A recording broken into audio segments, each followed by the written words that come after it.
Good morning, everyone. It is a Saturday morning in sometime in October, early October. But I just want to let you know here we are again and jumping right on into it. We're creating plugins and I'm designing a bunch of hooks into WalkTheWeb so that when you create a plugin, you have a way of telling it exactly where to place certain items within the code.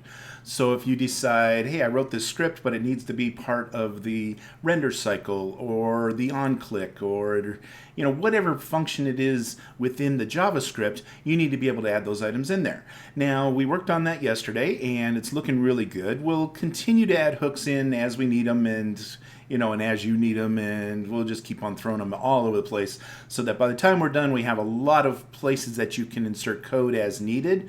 The other thing is I'm currently working on being able to have the plugin create database tables and also being able to update those tables on the fly so that you can basically have them there ready to go and just call them and run them. So you can have them update. If you make any changes to your table schemas, then it'll automatically take on those changes.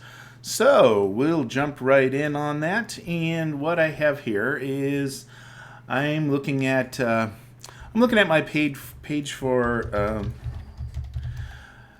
this is the plugins class, and I created a new piece this morning. I'm working on this function, so it's not all there yet, but we're going to work through some of that today. And what it does is delta create table. The reason I named it that is because I want you to put a create table statement, a SQL statement, just like you do when you create one. For example, if I come in here and I take one of my tables, such as the user avatar table, and if I go to SQL editor and I say create statement, this is the statement that it is expecting. So as is, all the items in place, defining the different defaults, defining the table type, the field types, the table name, the primary key, unique key, and if there's any indexes. That's the kind of stuff that it expects to get. And then it's going to take that, it's going to check it against previous versions if you already created the table. And if you didn't, then it will run the statement. So we're kind of covering both bases in this. Okay, so using that idea, I created a function that expects that statement, and then the first thing I do is get rid of the line breaks at the end so that it's all one string. Then I separate it by the start of the parentheses, which if you look at the statement is going to catch it right there, and then of course each one of these fields have one with a lot of these fields have them, especially the varchars and decimals. So we're going to break it up there, but the only one we're trying to reach at this first part is this first statement right here, because we want to know what the table name is that you're trying to create. So by separating it by that first parenthesis, we can find out the different segments. And then as we go through those, we're looking at the position to see, is it the line that says create table? And we did go string to lower, so we should catch that. And then from there, we're actually looking at the individual words. When we find that line, then we're looking at the individual words, that segment. Then we're looking at the individual words. We're separating them by a space, anything that there's a space. We don't know if there's one space or two spaces in a row or anything like that, so we're going through each of the words broken up by space, and for each one, if it's set, which means that we didn't have like two spaces in a row, if it's not the word create, which should show up, if it's not the word table, which should show up, then the very next one, and if it's already, if it's still blank because we haven't found something there, then basically it's going to grab that word, and then we're doing a string replace and getting rid of the ticks around it. Okay, so that gets us our table name. Then we have a function already that is table exists, so we don't have to rewrite that.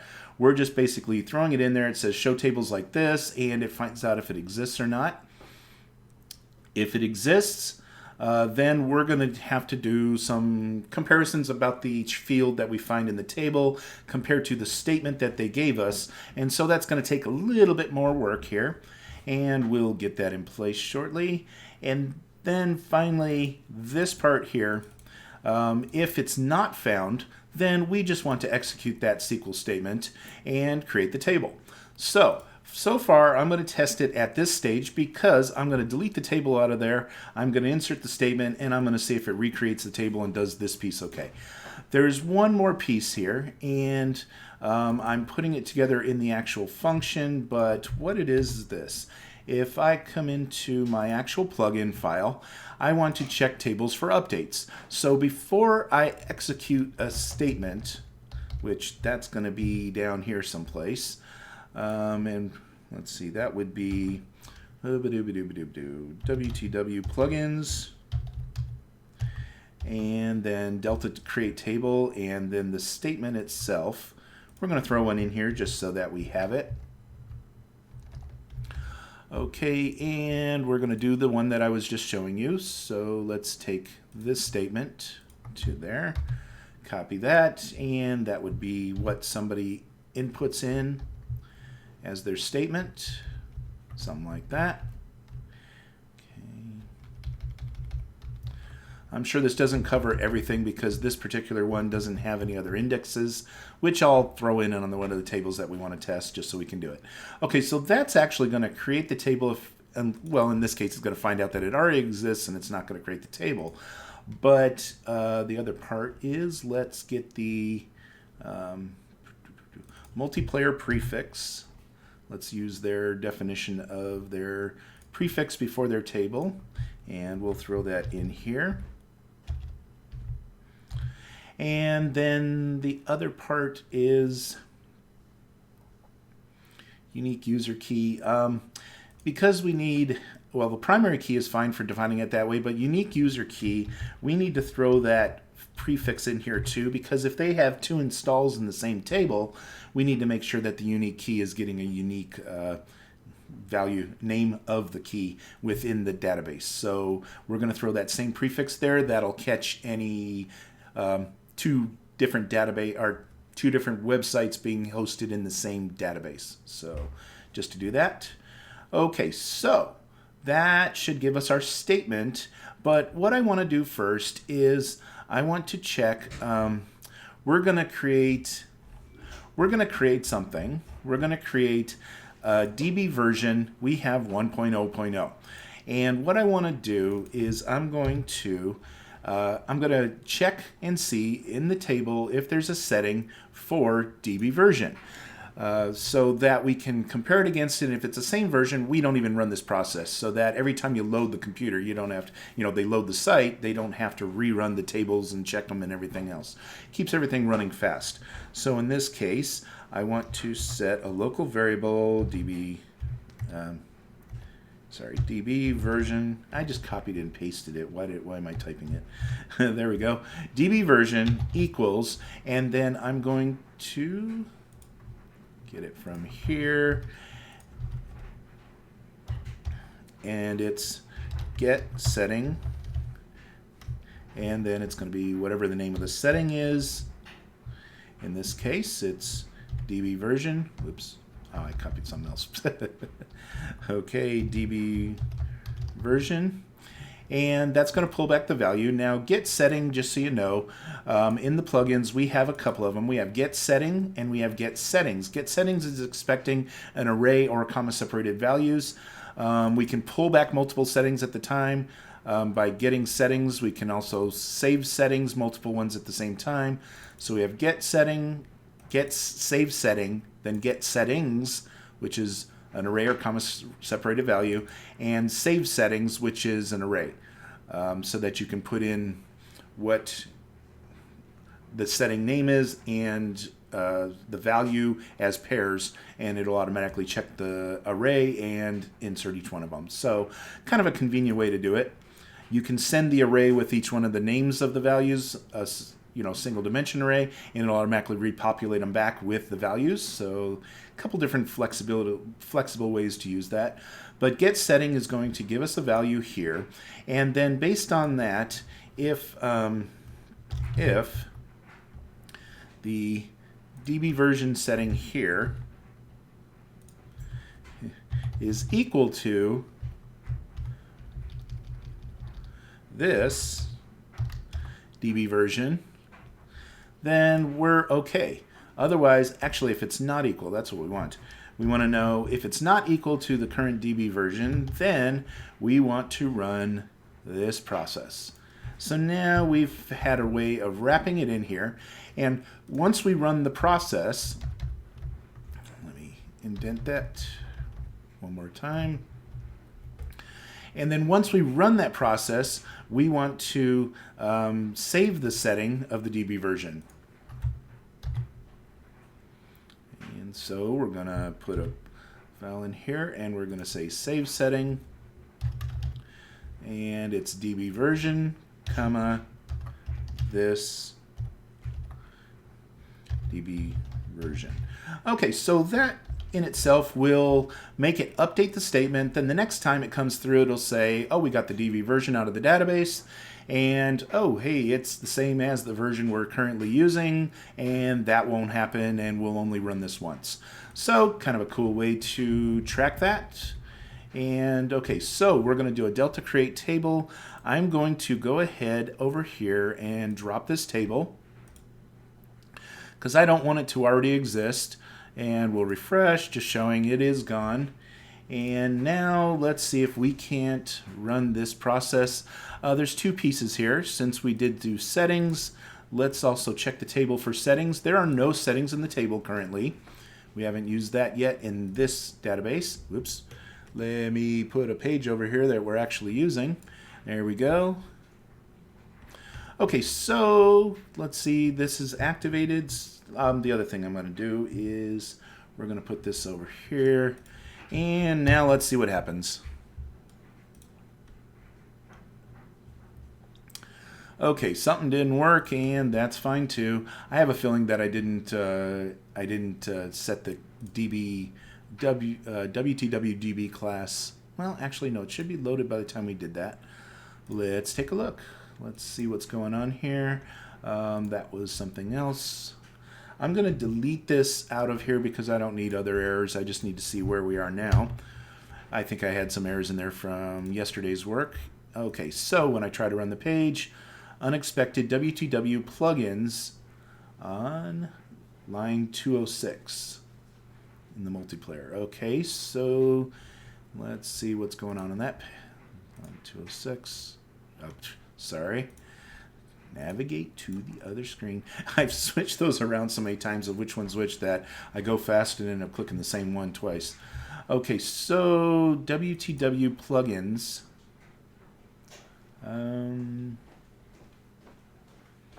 Why is plugins? No.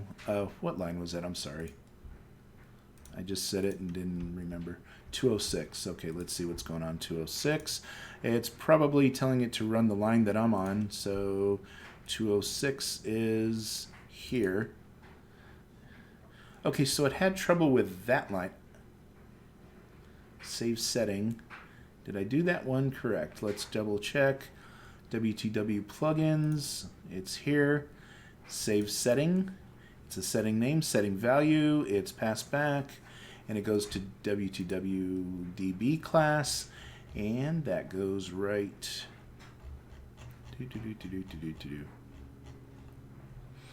Save setting is right there.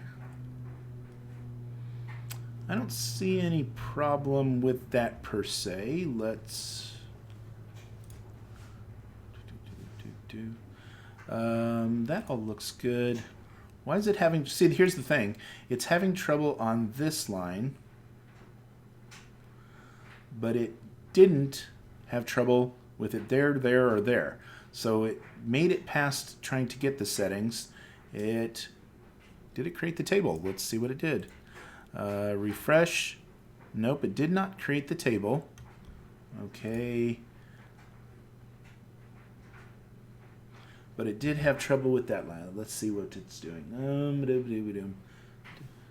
It's spelled right. It's the exact same way that it's spelled there.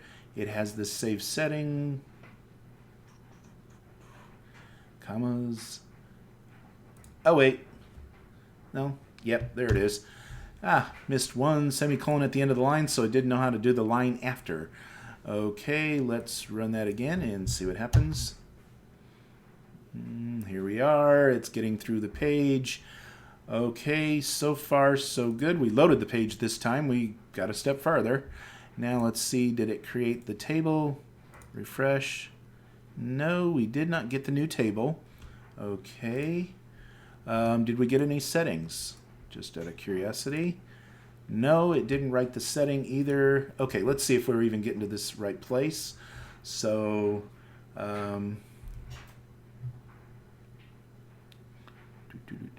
let's look for an error. See if there was an error first.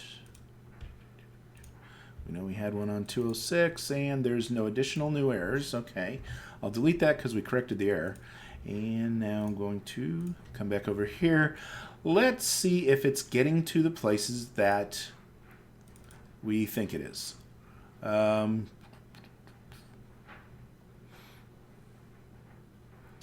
This DB version should be pulling the value from the top here, right there. This value, get settings, is either going to be blank or it's going to have found the settings, so we're not expecting a null value or anything like that. I shouldn't have to worry about that. Let's go ahead and let's confirm right here and see if it got to this point. And we will drop something.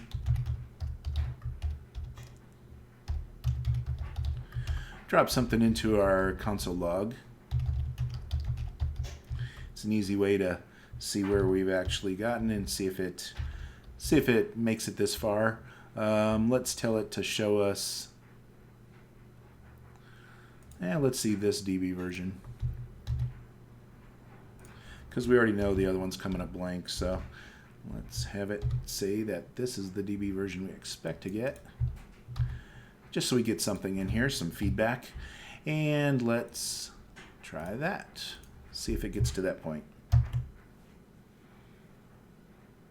And no, it didn't. Okay, let's track back a little farther. Check table for updates. You know something? I wonder if I put that in there and if we're actually running this process. No, I didn't get it in there. That would explain a lot. No wonder there were no errors and it didn't get to that line. So it only had a compile error when we didn't put a semicolon at the end of the row. Okay, so this check table for updates. Now we're telling it to run this process. Now we should get something. I know, it's Saturday morning. It's early morning. There it is, DB version. It already checked it. It knows it's 1.0. And now, because it ran that process, let's see if we have another table in here. Refresh. We have another table. Our user table was created. And let's check for settings. We now have a setting. Yay! Okay, so what happened there is now that we have a setting and it loaded the table, unless I change that part up there, watch what happens. When we load this, it's not running that process anymore. It uses that setting to tell us that we are in the current version that was defined in the database.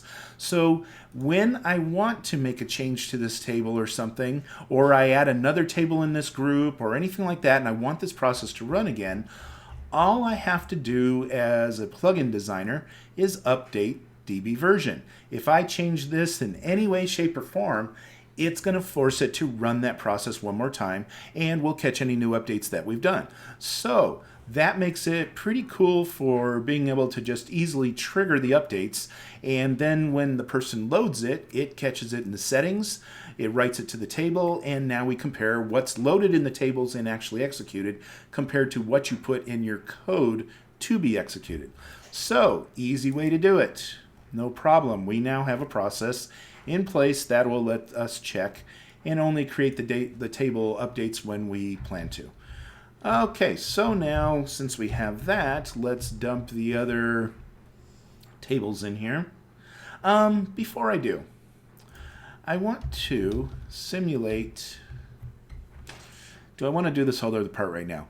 It's a Saturday morning. I don't think it's clear on Saturday mornings. I don't know about you guys, but I'm not going to do the rest of the Delta create table part at this moment, which is the rest of this process right up here. There's a part I need to write still, which actually looks at every field and index and everything else, and actually checks through it and sees if there's any differences, and if there are, update the table accordingly. So in this particular area, excuse me, I don't want to write, that's going to be the code in here. Because right now I told it, hey, if it doesn't exist, just run this table. So I'm adding new tables, but I'm not doing the Delta stuff right this minute.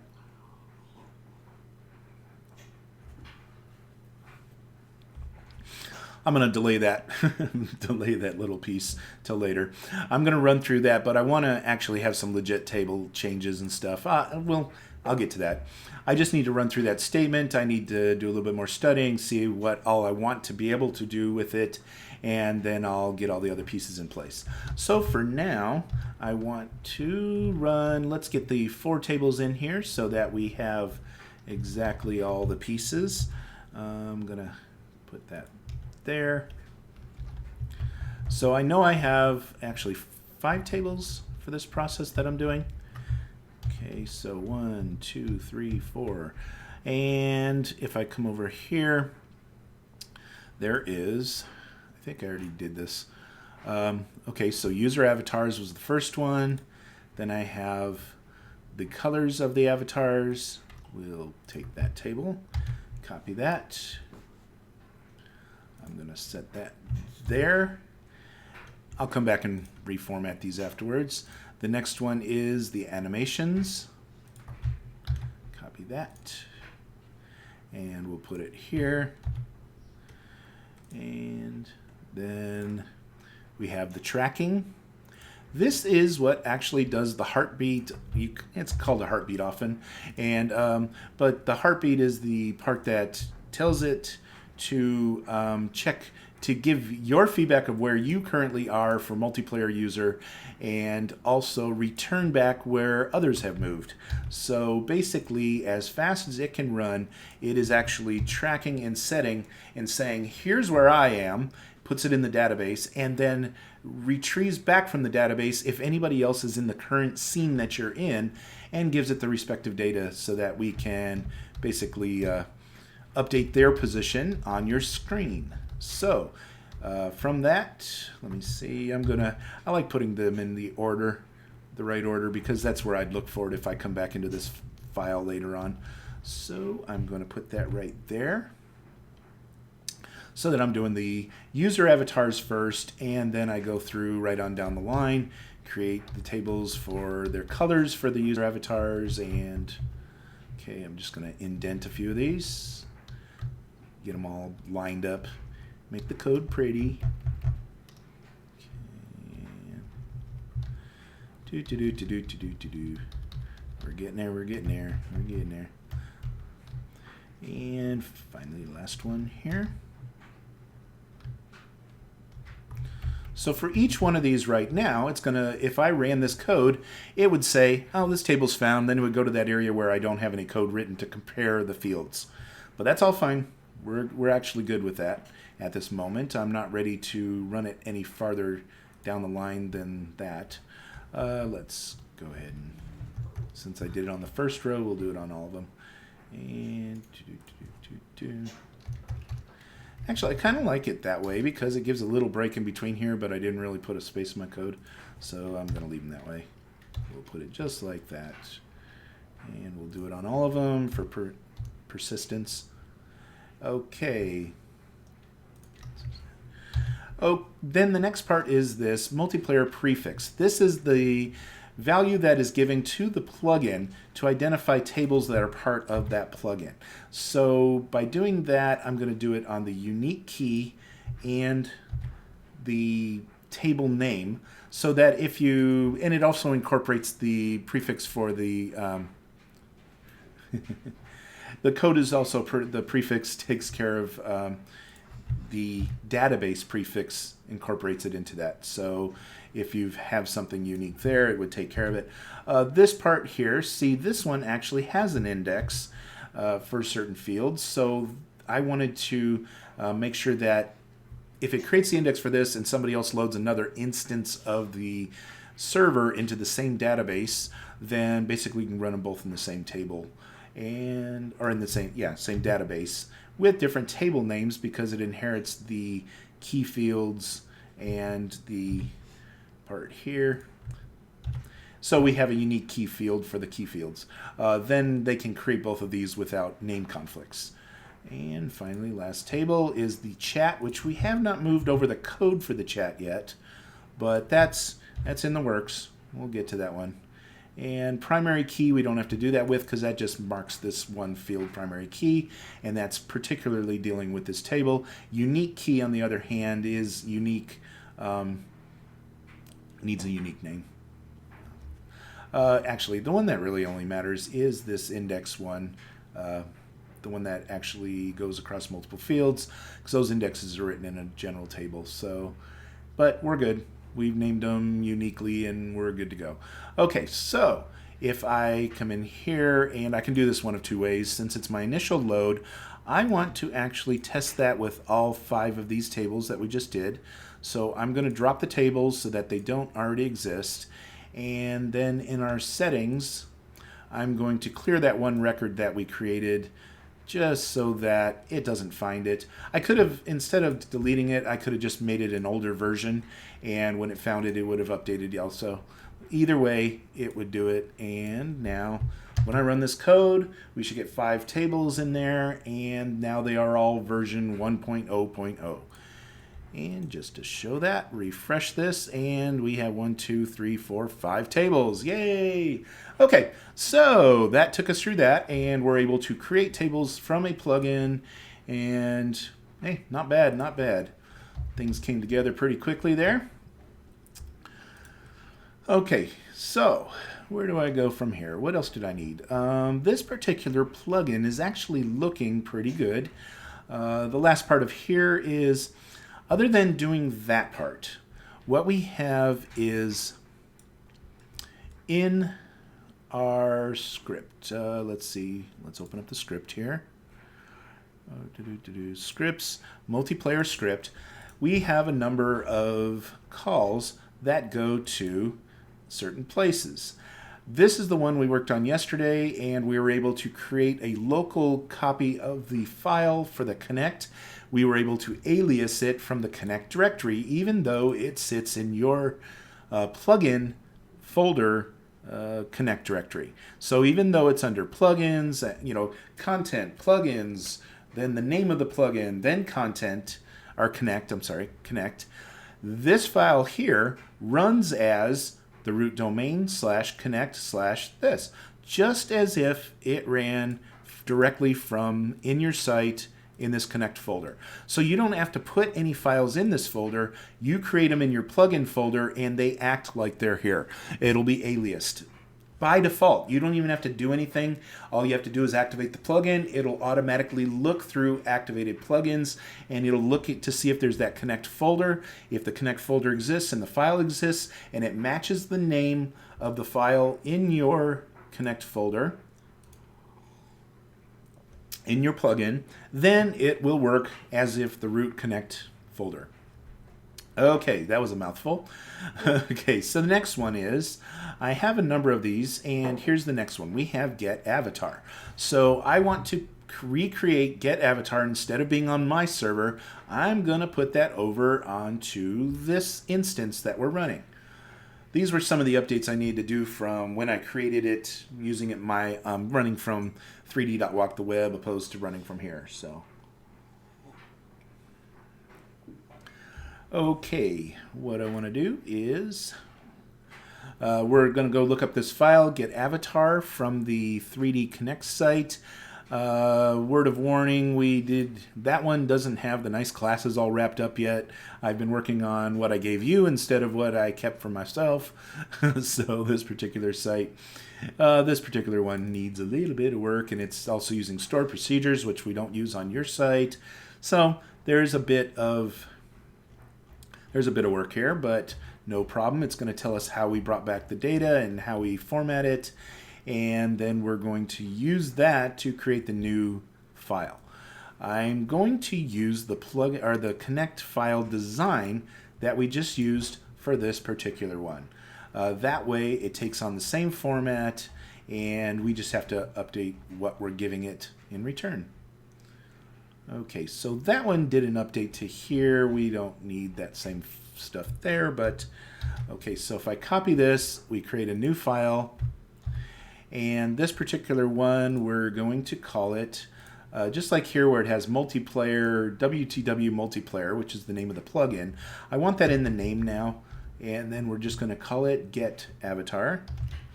And that would be the name of the new file. So notice how, let's see, I didn't even do it here, but it's WTW multiplayer hyphen and then get, that's the name of the file. So let's put that there, and also if that file has any errors, it will want to know what file it came from, so we're going to put that there.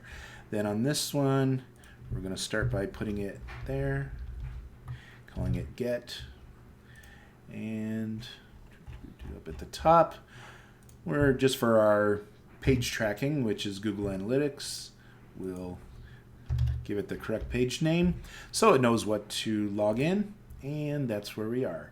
Okay, so from here, I'm going to save the page. We're going to close out our other one because I don't want to accidentally open up the wrong file and do something we didn't need. We have instant user ID, community, and building ID. So instant user ID, we don't need that one. And then we have community and building ID. Do I need any of these others? We may want to pass the IP address back to it. We'll think about that. Right now, you know what, we'll do it as is. We can always enhance it and add a couple of things that it brings back that it didn't before. But I just wanted to get these set up here. And so we have community ID. That's telling it where we're visiting. So we'll have that. And did I use, no, I didn't use the full name. I just did C for community. So C for community, and this one's going to be building. And it has a B for building. Straightforward. Okay, so get avatar, and it's going to do exactly that. It has a get avatar by these values, and then we're going to go to the database, and it's going to pull back something based on what it had to see if we get the exact same avatar. Let's see. We'll go to templates here, tables. Okay, we have, oh, I'm sorry, I'm looking in the tables when it's in a stored procedure. Get, am I looking in the right place? No, that is not the correct database, sorry. And there it is, and get avatar. Here we go. Alter stored procedure, opens it up for us. You know what, I've got too many windows open. Let's go ahead and close all. Oops, don't save that, don't save that. I don't need to save any of these. Okay, let's close that one, and now let's open this. Alter procedure. Okay, this particular one, what are we looking for? We are looking to see which user avatar they're using, and based on what they give us, there's different avatars, because a user can have more than one avatar. They can have a different avatar, but their instance is who they are. It's a random thing. We just use it to identify that the same person is still there. We really have no way to know who, or if they changed that, or if they updated, or anything like that. It wouldn't matter. It doesn't matter. It assigns them one if they don't have one, and then it automatically uses it for your session. So it also catches if you return and you still have that same user or that same instance. instance, if you open two different browsers of different kinds, like if you opened Chrome and Safari, then you would end up with two different instances, one for each browser. So I've designed it in a way that it allows a little bit of variation from what you're doing. Okay, so instance is the key thing about who you are and what you're running from. The next part is if your user ID is blank, it means you came in anonymously. If your user ID is set, then you came through as a logged on user, and we have different information about you and stuff. We're using that one second. So the first thing I check is see if your user ID is blank, and if it is, then I want to grab that user ID and so forth. Next, we're checking to see if your user ID is used with that. If you don't have one for this current instance or anything, then I start getting a little bit more flexible, and I'm looking to see, do you have an instance that you used anywhere else, anything else? Then I finally check to see if you have an instance that came from, actually that statement right there is the exact same statement that is right here. So I don't know why I did that one twice. I think that was supposed to be something different. But it's okay. We're not using this anymore anyway. We're moving on from here. Okay, that's fine. I already know that's going to be null, and then we're going to check this one. So that particular piece isn't being used no matter what we do. I think, therefore I am. No. Okay. The biggest thing about this would be if you used a different avatar in a different community or building, do I make those come through and everything else? Right now, I'm not going into that complexity, even though we could, because we are tracking which community or ID that a particular ID, let's see, let me say that. Actually, we're checking to see if anybody else is in the same building or community that you are in. So, from there, all we really need to do is, the first thing is we need to find and see, are we getting the instance for you? Do you have an instance in the table? And if so, can we get that avatar? That's bottom line that we're doing. So let's see what we have here.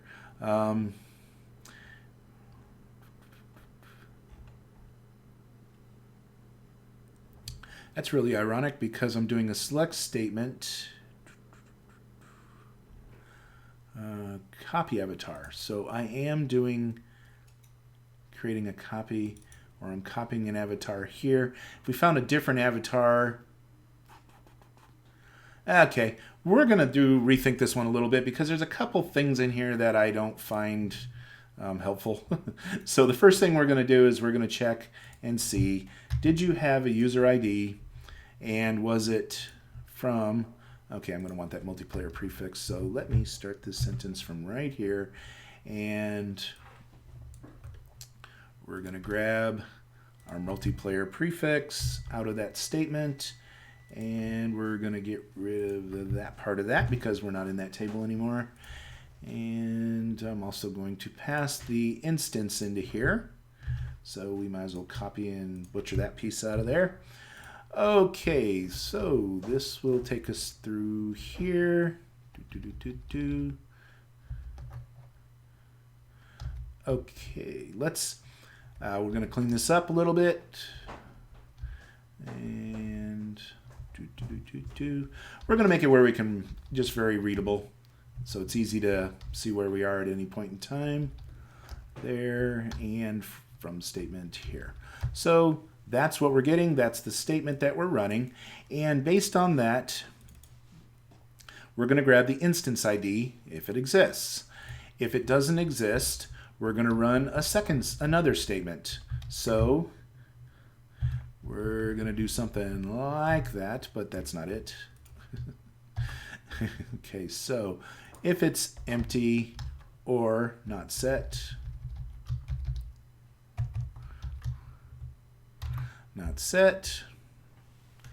then basically we're going to run this statement again, but this time we're going to see if there's one with a particular user ID in place. Okay, actually, we need to reverse the logic here. See, that's why I didn't like the way it was written in the table. The one thing is, if user ID is blank, then we should do it that way. If not, we should at least start this way to see if they have a logged in user. You know what? Let's run. Okay, we're gonna do this the easy way. Okay, so I'm going to run 2, and we're going to call one anonymous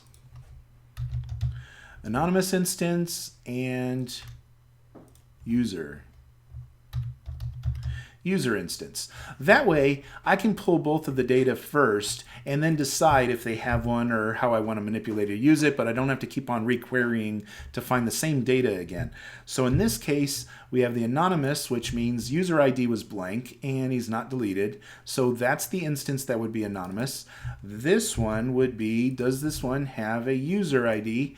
And we would say user ID equals this value that we're passing in here.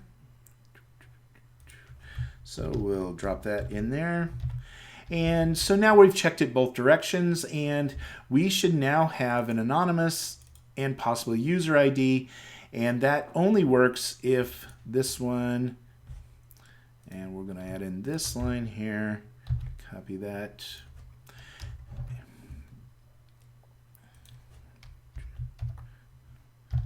And not user ID blank, so that we get that piece in there.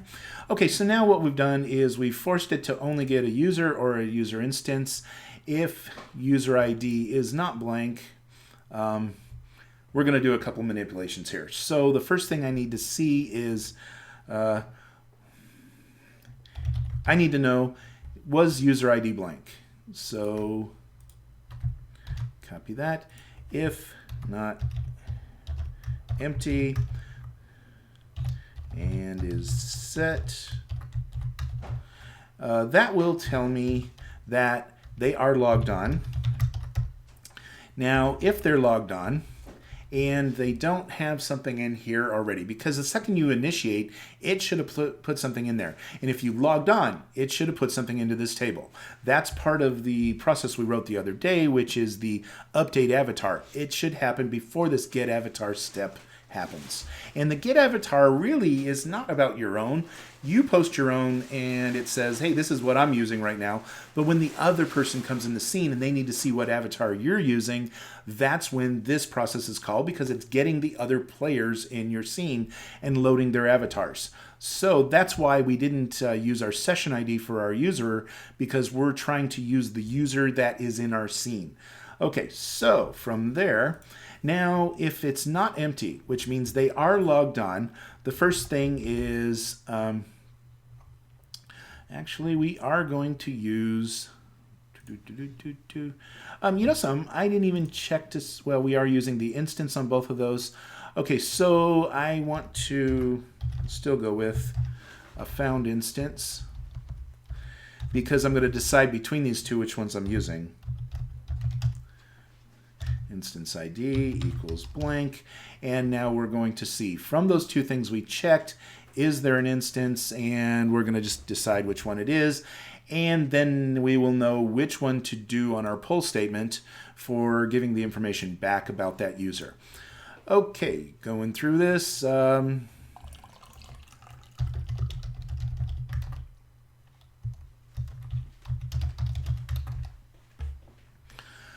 okay, so from here we have, okay, so the user is not empty, which means my priority is, do they have a logged in user, which would be this instance.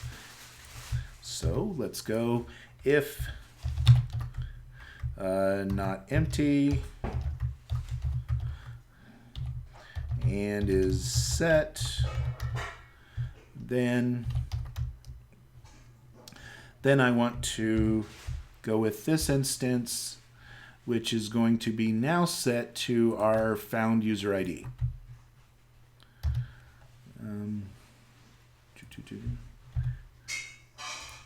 Else, else I want the found ID to be their anonymous one, which means if that user ID was blank, I'm going to give a shot at doing their anonymous one. Set that anyway. It doesn't matter if it's blank or not because we're going to check to see if it's blank when we return things back anyway. So, okay, and then if they are anonymous, then it gets this one. No matter what, that's the value that we're using because they didn't have a user ID. They have to be in the anonymous value. It either exists there or it doesn't. So now that we've done that, the next part is we go through and you can see get avatar. The rest of this statement here, once we decide which avatar user ID that we're going with, actually we should be returning the user avatar ID. My apologies. Let's fix that real quick because I am doing user avatars and it's not the instance. We already know the instance that they're running under. We need to return this user avatar ID. And so let me switch all these names here to the actual avatar ID, which is the primary key for which avatar they're using. So that's why it's this value, not the other. Okay, so we go back to our found here, here, here. And it's here and here. And now our user avatar ID, that would be this one, which is here, here, here. And then we have our anonymous avatar ID, which is used here, here, and there. And then finally, the value that we're bringing back from the table both times is going to be the user avatar ID. Okay, so now we've gotten the ID. We've gotten it all the way to here. So then the final part of this is we need to do the select statement, which I'm going to copy.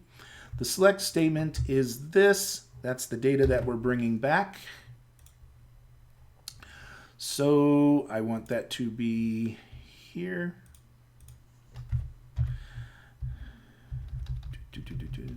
And we don't need an else statement on any of that. There's nothing to bring back if they don't have a statement. So this is the statement we're going to use. So let's put the values in their places. Let's put that there at that level. I like lining up my code. It just makes it easier to see when you're trying to go quickly across something and find things. Okay, so the first part we want is the user ID. Which one? Okay, the user ID is this here. Wait a minute. Why do I need that? When the user ID is blank, that's why I'm checking that. When the user ID is blank, then basically I give it the name. Anonymous is the current display name. You can't set your name if you don't have one set.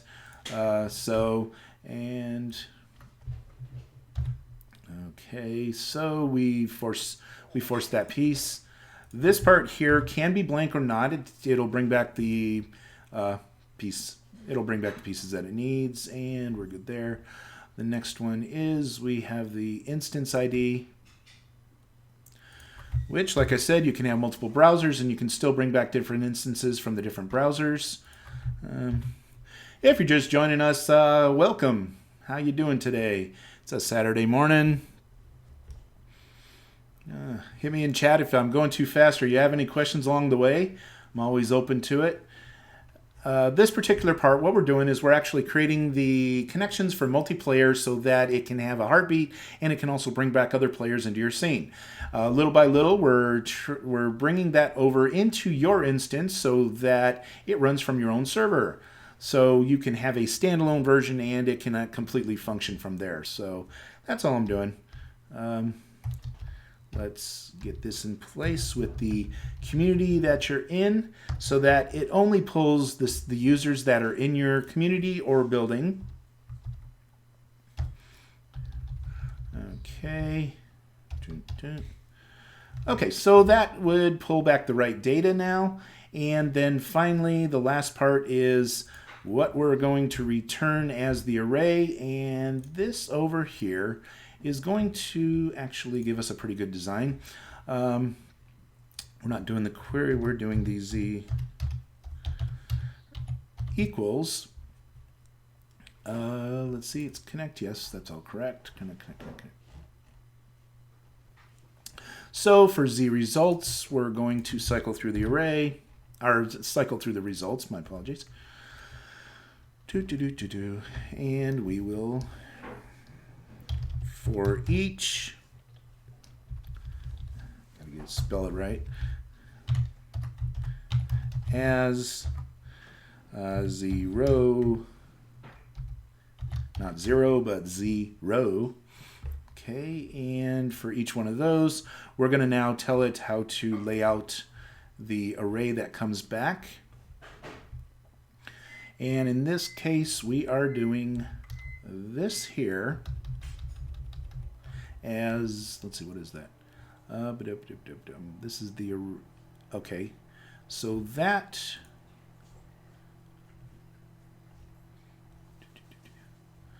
okay, I need this part here. Copy that. It's going to gain us that information here. We're going to need a, oops. I'm just putting all the pieces together here. That's the avatar parts. Oh, okay, I get it. So avatar parts, we do have a index value. So let's set that up before we go into this array, equals 0, and then we need to increment that like we did on the other page. Plus equals 1. I know I could do plus, does the same thing. Let's see, visually that works for me. And here, the other part is outside of that. Now we're using the values that came through here. I need to get these values here. This is setting up the design for what we're returning. I kind of have a part that cycles through, but at the same time, the pieces outside of that are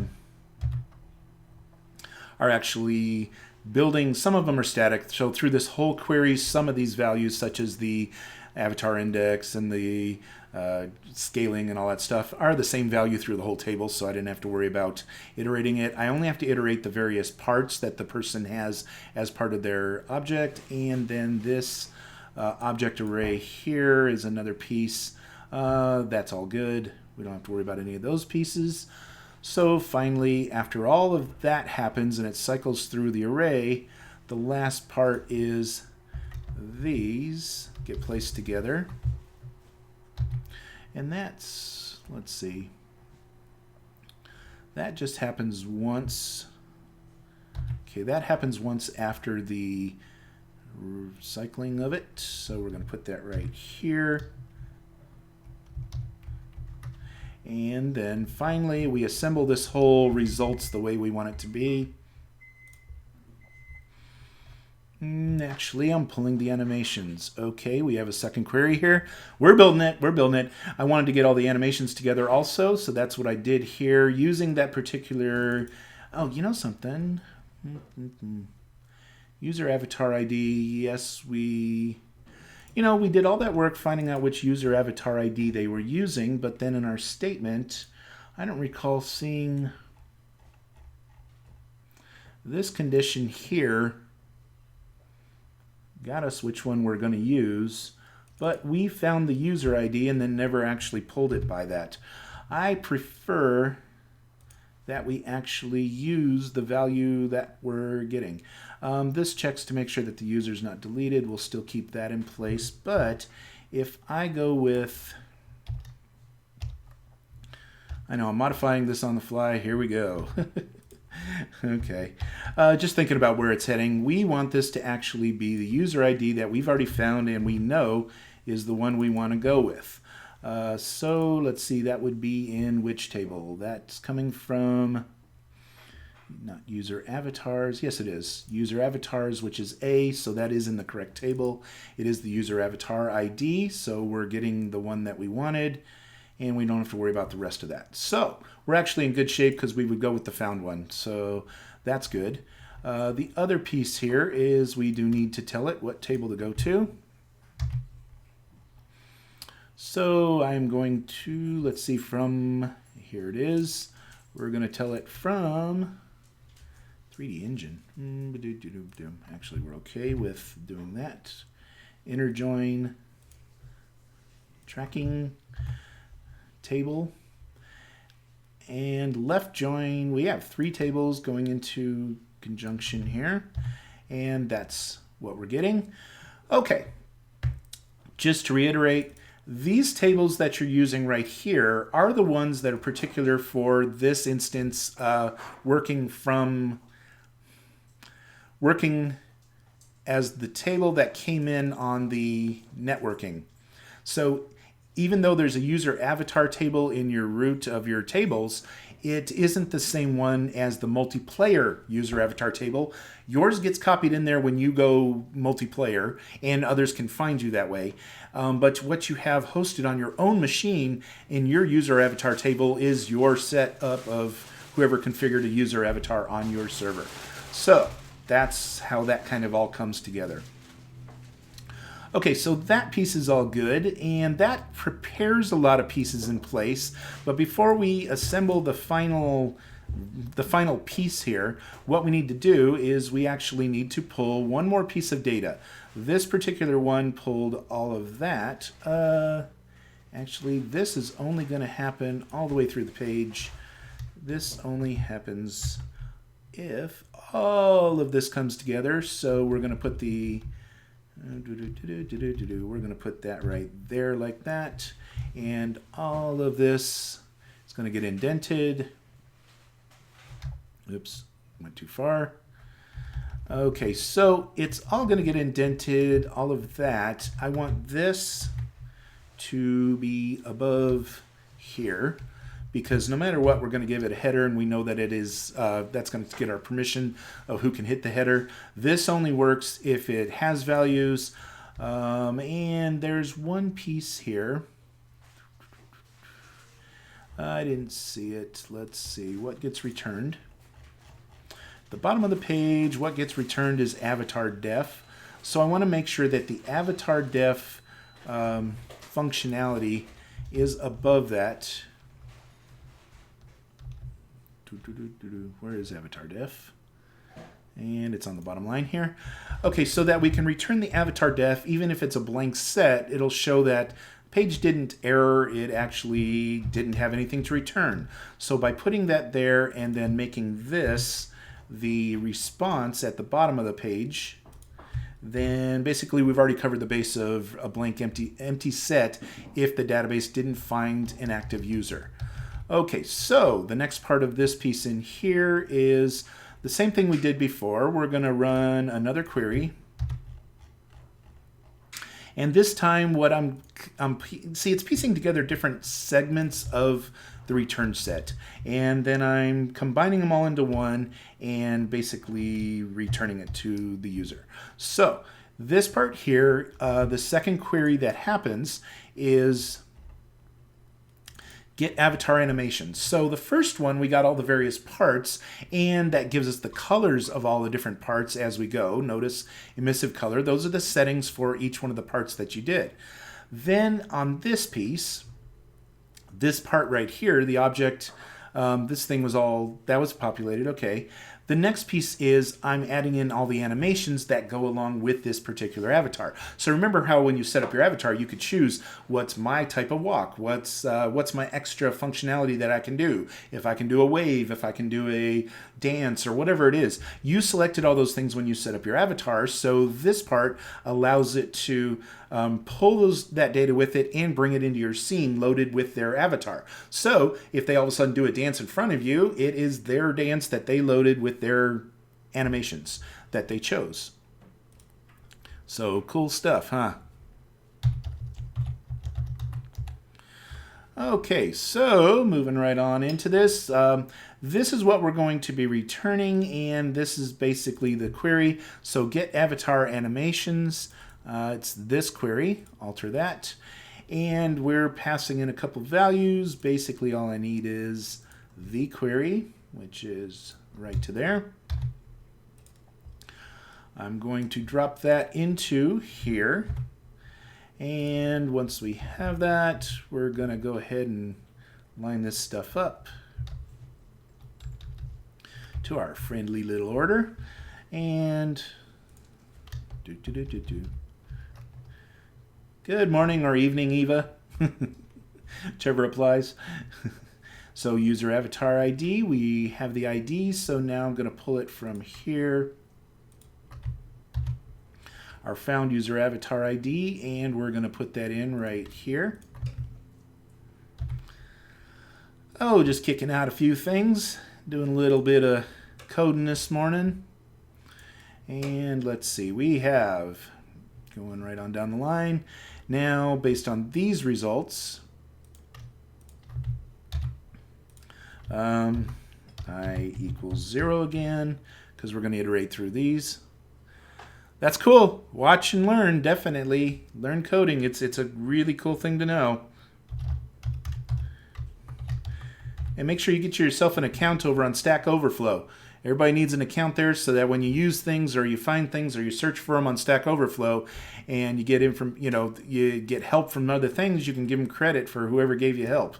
So it's good stuff. It's good stuff. They're a great source for being able to find the right syntax or what works best in all browsers and stuff like that. So great place to find the information that you need.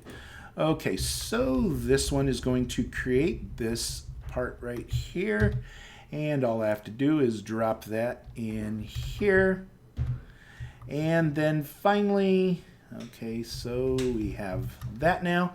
So that's creating our avatar defs. And then the final step here is assembling the complete array that I want returned, which is all of these goodies right here. Copy that. And I'm going to, you know what, I'm going to put that down here because we set the variables before we started.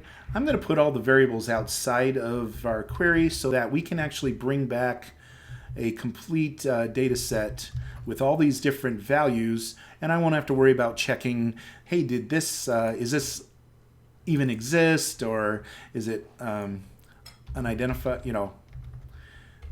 unidentified, yeah, whatever word I'm looking for. Undefined, sorry, that was the word I was looking for. Okay, so if I take all this stuff right here, because these are the variables and the basic settings that I gave them before I started the iteration of that, if I put that outside of before I do here, place it here, then what happens is all these have a setting. Regardless, they have something. And now when I return the data set, no matter what, it has the placeholders for all these, and you would end up with a basic female robot that's anonymous. If everything else failed and it couldn't find you in the database, you would still have a character. May not be your selected character or your preferred character, but no matter what, you get something. Win 8.1, cool. It'll work. I mean, it's web-based, so everything you do, but definitely you want to download Notepad++ if you haven't already. Go with Notepad++. It does different coloring on the screen. You'll be using the same thing that I'm using. It's really cool, works well. But I highly recommend Notepad++. Notepad? Yep. If you just search, you search Google and you just say Notepad++. And basically they have it for every single version there is. It's notepad++.org. And when you get this and you go down here, they have it for everything. So they have it if you're using Windows, if you're using whatever version and stuff, they have them all. So you just basically grab the latest and download that, load it up on your machine, and you'll have the same environment that I have. Oh, good. You already have it. Good. Awesome. Then as we're going, you're going to see that there's certain plugins that are really cool, like Compare. You probably want to, when you go to Plugins Admin, you can do Compare. That one's really cool because what it does is you can tell it, you have two different pages and you made some changes. So you have the old copy and you have the new copy of the same code. When you tell one, you select a page and you say, make this compare, make this set as the first compare, and then you pick a different page and you set it as the compare page. It'll go side by side on your page and it'll highlight the changes between the two pages. So very cool for checking instances of your code and seeing what you did different. Another thing I highly recommend you do, you can do your backups all the time as you're coding. But what I do also is at the end of every day that I code, I take a copy of the folder of my site without the images in it, because I have a backup copy of my images, but I don't need it every single day because that makes the copy very big all the time. But I always take a copy of the code and then I change the name of that folder so that it has a date on it, and then I may even put a note saying what I did that day. But then I save those copies of all the code, and you can even zip those later because, hey, text pages zip very small. But what happens is that way I have an ongoing thing every single day of the increments that I've changed in my code. It's like a poor man's code source, source tracking. Because let's say you delete some and later on you go, dang, I need that back. All you do is go back to a folder that, a couple days ago or a day ago or whatever you need to, and you can basically copy that code right back out of there. You can even compare using that compare tool. See the changes that happened since that day. So good fallback point. You can tell who's been coding the longest. They're the ones that do the most backups of their code as they go. They save things along the way and they do the backups. So, okay, so now we've actually created this page with all these pieces in place. And what I want to do is we're going to test this page and see if we can't get it to do what we need to. Now, the fact that I put it in my connect directory here, all I have to do to call this page is we're going to take the name of this file, and in our code, let's see, it's our tracking code, which is this one. What I did before was it was going to my server. Now I'm going to tell it to go to WalkTheWeb _ domain URL, which gets us the base part of this, and that takes it all the way to there. And then I'm changing the name from getAvatarPHP to this, which includes the extra pieces. It includes the name of the plugin so that I know what directory it came from, and for conflict issues too, so two people don't name the files the exact same thing. Okay, then right here I'm going to tell it to I want to tell it on the I want to give it in my log console log. I want a copy of that URL because it does B2A, which is 64-bit encoding on these names and users and whatever else is going on here. So I want a copy of that where I can pull up this and test it directly. So now if I refresh, get avatar should happen, I believe. Actually, we don't have a second person in the scene. Let's see. I'm in my admin site. Let's go to the base site. Hey, Eva, can you bring up 3d.http3d.net? Can you bring up that page?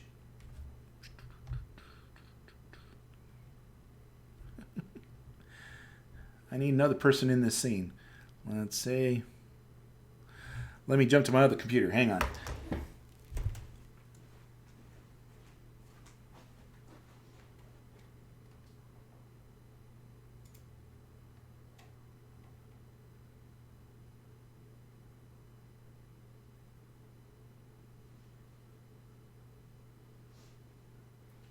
Your thing aired out over here.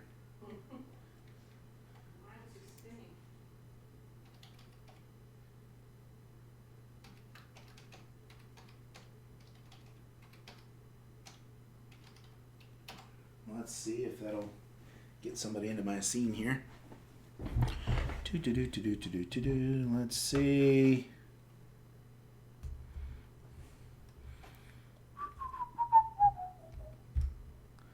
Let me see if anybody's getting in here. Well, I might not have a way to test it right this minute, but we'll see. I'll set up a second computer so that I can do it and see if we can get two people in the scene. Let me see here. What I want to see first of all is user avatars, Did I get more than one? We gained another table here.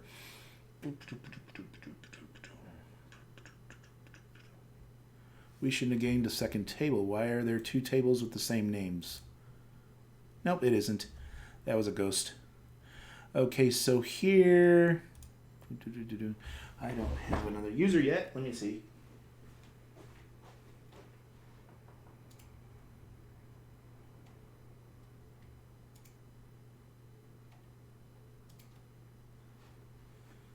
Okay. Let me see how we're doing. And nope, uncaught syntax error. Okay, that's why I was testing it. And we're going to go ahead and bring up this file here, which is... See, I don't expect this to fully work just yet because what's happening is I've told it to save my avatar into the local table, and I've told it to pull the definition of the other avatar from the table, but I haven't moved the tracking and some of the other information, the other two files that are required for this whole process to work. So what's happening is I've saved the avatar and I'm pulling the avatar from our database, but the tracking's happening on the other one and it's going, there's no user for this. So it's going to have a conflict for that part. But what I did want to see is that we have a URL now, and that's all I was trying to get. And so now we have a URL, and it has an error on the page, obviously, because we don't get the information back here. So something is going on that page, and we need to kind of track that down. So that's what I'm looking at right now. I don't see an error in the page. It didn't trigger an error, but I did get that information of what to submit into it. Okay, so we're going to take this page now because we have the basis of it all working here. The first thing I'm going to do, and this is a way that we can test this page and be able to get certain data here and see where it's actually running to and breaking. But when I run this page, oh wait, this page should not work when it is running. I know exactly what it is.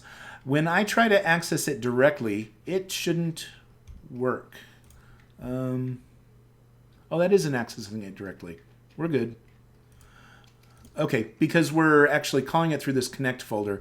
If we don't call them from there, they actually break because we're not loading the whole plugin settings. The fact that I did this, we are loading the plugin settings and we're all good. So, sorry, I've already thought that through yesterday. Okay, so, no worries. Okay, so what I did was we do have a copy of the URL that we need to test this page now, which is what I was trying to gain. I knew that the multi-user wasn't going to work without the other pieces in place, but now I can do something here. What it is this. We have this line that creates the header that tells it that it's a JSON call. I'm going to remark that out.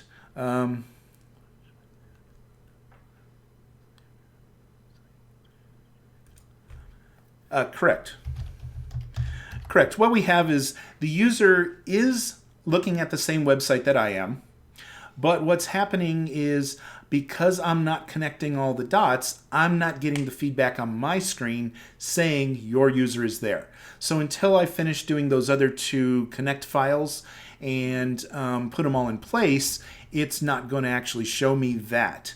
But in the meantime, what I want to see is instead of JSON encode this, what I want to do is I'm actually going to not show that on the screen and okay, so what I'm trying to do is I'm going to see if it got through certain parts of this page and see if I can't track where there's an actual issue. So the first thing I want to do is it read in all those values. And I do two checks here, and by this point here, let's see if it got this far with some of my values. So I don't even have to do the console log because I've turned off this. Also, console log doesn't work when you're doing a JSON call anyway because it doesn't, because JSON doesn't run JavaScript. So So I turned off the JSON altogether so I could do script, but I don't actually have to do that because I can dump things directly to the page. So the first thing is I want to see, does this have a value? So I'm going to kick that out on the page, and we'll see if it gets that far. Nope, found user ID is blank. Let's check some of the other values then. The other part is if I put a line break at the end of it, then I can do this and I can see what's going on through this whole thing. First thing is, let's get the instance ID. We're going to check a few things and make sure that we're getting all the different pieces that we expect to get. Okay, we have a user ID, and then we have a community. We don't need the community or the, by this point, we don't need the community or the building, but I want to make sure that we have one. We should be seeing the community that we're in if everything went well with the startup there. We're going to grab a whole bunch of values here. Everything that we've done to this point, which means the user avatar ID is that one, and the anonymous is here, and the user version is here. Okay, so that should tell us some information. Let's see what's happening to this point. And we get user is blank. Okay. First of all, is that my instance? And also, I'm logged in. So, yes, I do have a login. Oh, what? It wasn't checking a particular user ID. Okay. So this one should be actually Karen's, or the other computer. It should be that routine. We have two of them in here. User ID is blank. That would cause an issue. Okay. Okay, so that's a problem in the other function. The other function has to create a user avatar ID, and if it's blank, then I didn't assign one, and basically what's happening is every time that user jumps into the scene, well, first of all, it's going to blank out everything. You don't have to log in. You don't even have to worry about it right now because, echo is a way of telling it to just print it to the screen in PHP. So when I say echo, I'm saying show me exactly this on the screen. Now the difference between JavaScript and PHP is you use a period to tie things together. So notice in quotes I have a string. I'm telling it put those letters on the screen. Then I put a period, which means like in JavaScript you say plus, but in PHP you have to put a period. And then I say this value, which you start all of your variables with a $sign. Echo is a way to dump something on the screen. So then I put another period and I tied on this, which means literally just put that on the page. So if I were to come in here and do a view page source, notice that's exactly what I'm putting on the screen with my line break, and then I tell it this equals, there's a line break, and it dumped it to the screen. That's exactly what it told it to do. Just dump whatever you have there to the screen. So that's what I'm telling it with echo. If you'll notice at the end of the page here, I actually do an echo, but I'm doing a JSON encode all these arrays. So I'm actually telling it to take whatever's in this array and completely encode it in a way that JavaScript wants to see, the JSON encode it. Okay, and then JavaScript can read it in. So that's what that's doing. No, that was a good question. I'll teach you to code. I'll teach you. We'll get there. Okay, so now I've checked all these values, and I'm actually okay with this part of it because we should have an instance. We should have a blank user ID because that's this person. The problem I have, and the reason it didn't return anything, was this user avatar ID is blank. I need to make sure that when somebody creates an account, which is our other update avatar ID, this particular one, when it does the insert, which is right here, this instance ID should have created get random string in connect. Let me make sure connect has get random string, because maybe that's where we had a problem. Oh, I'm in the wrong file. cancel. I need it to be in this site. Find all. Knit, uploads, avatars, buildings, building molds. Boy, we have a lot of those uses. Communities, connect, get random string. Yes, we have the function here and it's passing to the database function. So no problem. That should give us a get random string. That should work. So I'm not sure why, because it went in here, instance. Oh, I did the instance random string. That is incorrect. The instance was already there. That's where I did it wrong. User avatar ID is the one that would have come up blank. Okay, there's our issue. I'm going to have to come back and fix this. We're working at, well, actually we need to fix this now. Here's the deal. We looked for an instance. We grabbed an ID. We found the instance and then we check to see and dump it in there. But that's not how we're finding the instance. We're actually looking for instance and user combo the same way we did in here. That's update. Here it is. I'm sorry. The same way we just did it right here, where we used a found user avatar ID and we did this whole process. We need the same thing in this update avatar ID. Because the instance is only part of the data, we need to find out what their actual, we need to get their actual avatar ID, and if it doesn't exist, we're dropping one in the table. So if we do this process that we just wrote on this other one, we're not doing that, we're doing that, and I'll fix that here too. We're not grabbing the instance, we're grabbing the user avatar ID. Then once we have that, now we know which avatar it is, if there's an avatar ID or not, and we can update that, and we're updating it basically by this user avatar ID value.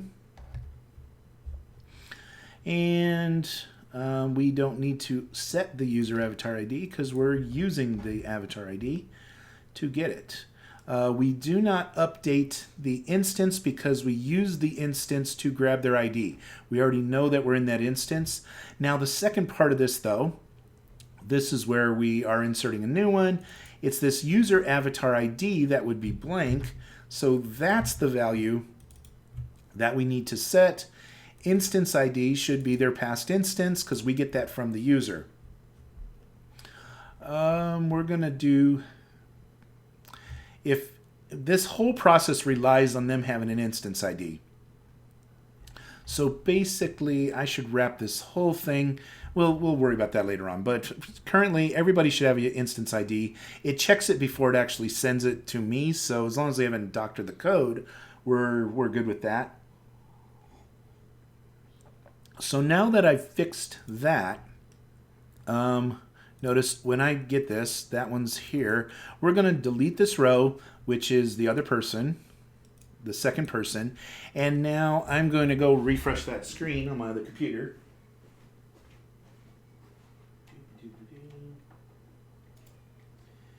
And if we refresh this, let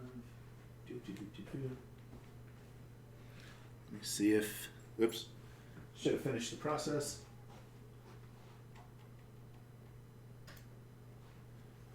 Okay.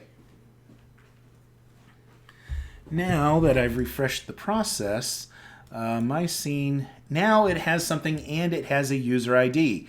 So now that we have a user ID, and by the way, it is this one, not this one. This one's wrong, actually. I'm not the right person here, so we're going to delete that too. Wait a minute, I deleted the wrong one. Let's just refresh that. This one here is incorrect because it doesn't have the full instance ID, so it wasn't the instance ID. Okay, so now, see, I'm getting this all straight by doing the pieces that I just did. So now when I do this and refresh my page, I should get, first of all, I should get the scene. Come on, load my animations. Oh, okay, we got an error. That's all fine. I expected the JavaScript error. Remember, that's the piece we're working on. But so now we have this call, and we'll get back to this. We should now see we have a user avatar ID. That's what I was expecting to be able to do the rest of the code. And in this table now we have mine with the true instance ID that I have. Okay, so we both have the instance IDs. They're the right number of characters and values and blah, blah, blah, blah, blah. Okay, so with that piece in place now, we're a step closer because this one's mine, that one's the other character, and they're anonymous. I came in with my logged in user. So now they're both in the system, and if I come into the code here, let's see, we fixed the update. So this one here, I'm going to go ahead and let's remark out our checkpoint here. Okay, and we are making multiplayer user 3D internet. You can create different pieces. It's kind of like the WordPress of WalkTheWeb is WordPress for 3D games and stuff. So you can create plugins. And this is a piece of the plugin. I'm creating my first plugin, which is actually a multiplayer functionality. Okay, so now I want to test this, and I should be getting something back. Nope, I didn't. So we're still troubleshooting this one. We'll get there. Oh, did I even save the page? Yeah, I did. Okay. And okay, so I'm just checking the values, and I want to see that I'm getting all the way to where I think I'm getting. And we're going to knock that down. We're going to use these values here. Let's see what they were again. Oh, wait a minute. That call should be wrong because that's not the call we're currently doing. That's why it isn't finding it. We changed the values of the user ID when I created the new path. So this should be the correct call now. And okay, so community is that, which I'm not in admin mode. I can't see what community it is. I'm looking for the user JEC6, which is in our database. JEC6, that's the user I need to put into my screen, basically, is what it's telling it to do. So from there now, I should be able to run. Let me see if I broke this query. We need to double check this query in here. And I now have the values so we can actually test the query. So we're going to put this here, and let's first, this would be WTW underscore multiplayer. TIPLAYER, yeah, I can spell sometimes. And that's the name of the table. Oh, it wasn't underscore again, sorry. And we're going to do that here, here, and here. Okay, we have user ID is blank for this particular user. We already know that. Oops, don't need extras.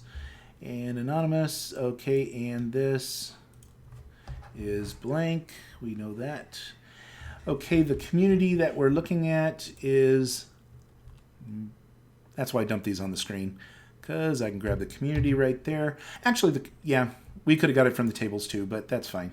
Okay, we have community is right here. We're not looking at a building, so building is going to be blank. So let's put building blank. Okay, found user avatar ID is,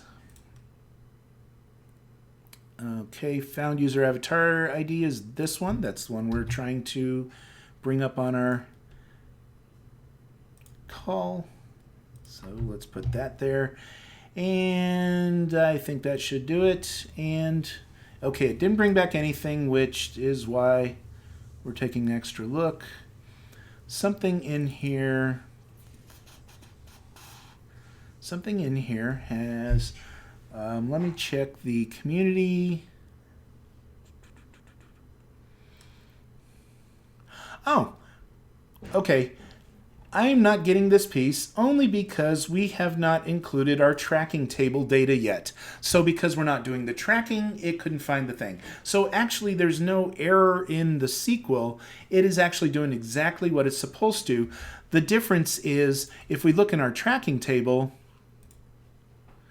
why does it keep doing that? I got to double check that. I want to make sure we're not running this per user, blah, blah, blah, blah, blah, blah. That would be an admin. That's when I'll check it, is when it's admin. We want to make sure that this check for updates process is only happening when we are actually in admin mode, which would mean this piece. I don't want it to keep on checking to see if there's updates to the database.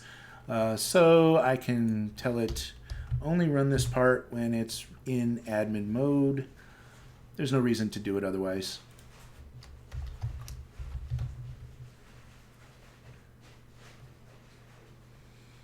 I'm just blocking that from happening right now. We'll check more into that later on. But okay, so if I come in here, see, that keeps on acting like it. So I just want to.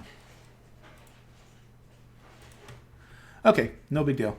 Okay, so what's happening is basically we've only done 2 of the 4 pieces that it needs to make this whole part work. The first one is when we enter the scene, we tell it to go in and, which was our first code here, update the user avatar in our multiplayer environment.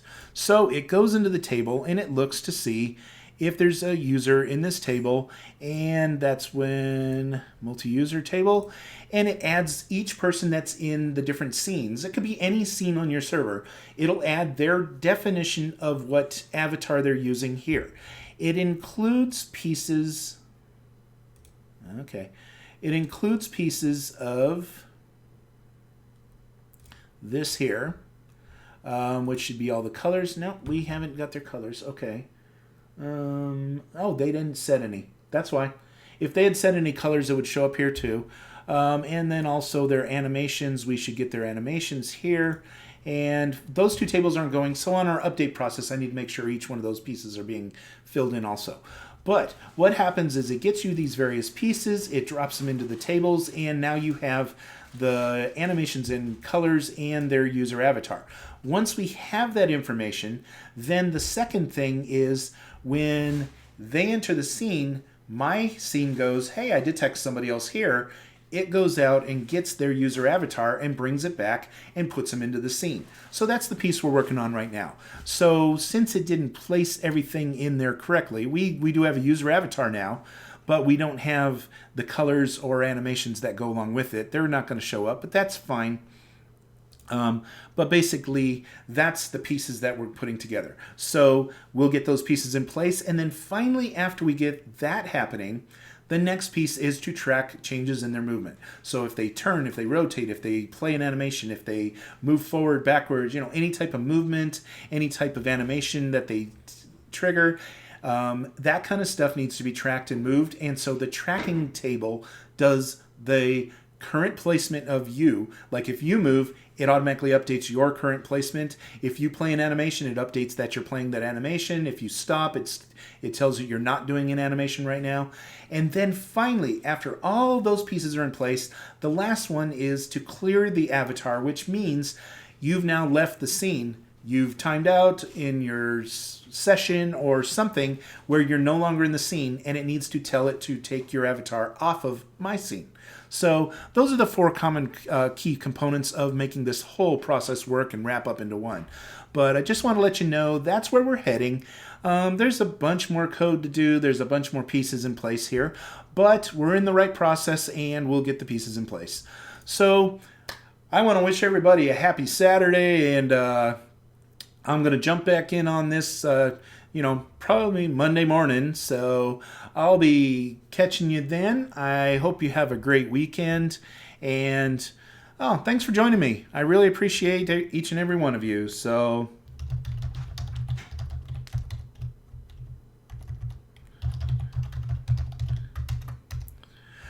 have a great day, have a great weekend, and we'll catch you Monday morning.